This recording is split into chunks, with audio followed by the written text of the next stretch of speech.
Work versus job. It can be a little difficult to separate words like these. They both have so many definitions. Work has around 30 and job has around 20. So I'm only going to cover things that I think might be confusing for you. Work can be a verb, a noun, or an adjective. As a verb, it means to do something that achieves an outcome. The outcome does not have to be good. For example, he works in the hot sun. As a noun, it is generally related to the place work is done or how the work is done. For example, I have to go to work. She is looking for work.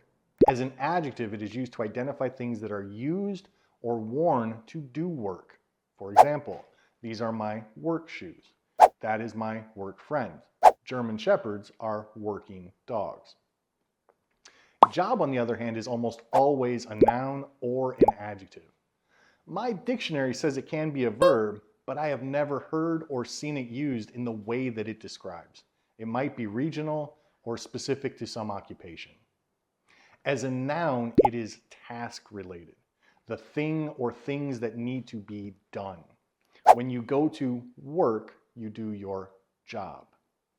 Fixing a damaged car is a big job. My sister's job is to clean the bathroom. As an adjective, it's not really used that much outside of job security, job seekers, job market, and on-the-job training. And like the noun, they're all related to tasks. Job security means that there will be tasks for a long time. Job seeker is someone looking for tasks. Job market is how many places have openings for people to come to do tasks. And on-the-job training, OJT, means learning to do tasks while you're doing them. Questions versus problems. A question is asking for information or is being used to test knowledge or familiarity. Questions are answered. To question is the act of asking and is usually used when something negative or bad has happened. Problems require some process to determine a solution. At school, the difference between questions and problems is mostly going to come down to which class you're in. Math and science classes are more likely to have problems to solve. Language and history classes are more likely to have questions to be answered. If you either know or don't know, it's more likely to be a question and answer. If you have to do something to figure out the best or correct solution, most likely it's a problem. Bring versus take. Bring and take are directional. Bring means to move an object from where it is to the speaker.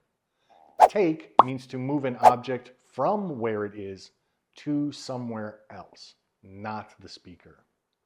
For example, bring. Please bring me a cup of coffee. Did you bring your school bag?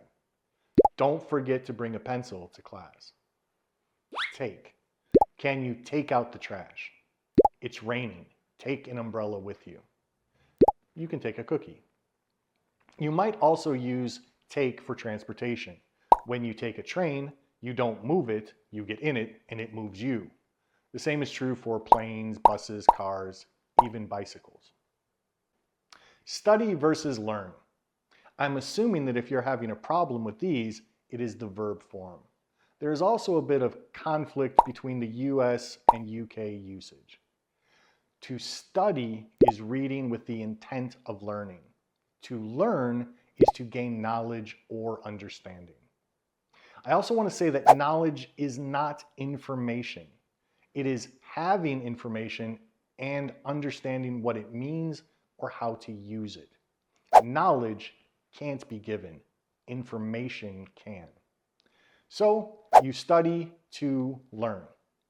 The US versus UK thing mostly has to do with attending school. In the US, you go to school or you go to college, and you will see questions like, where do you go to school? Questions like where or what do you study are really only for advanced degrees in college or at university. And even then, it would be a little odd.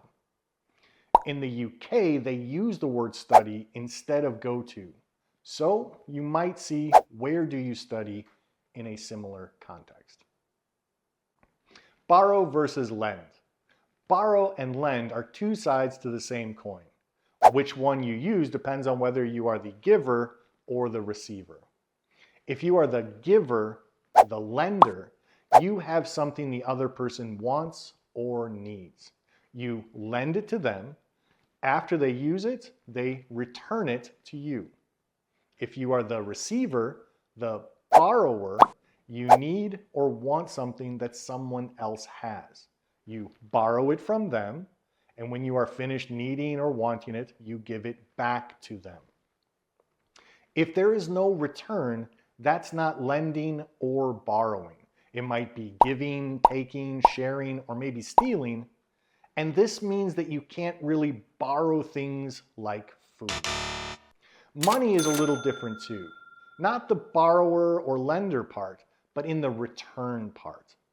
When money is borrowed, the value needs to be returned, not the same object like a pencil.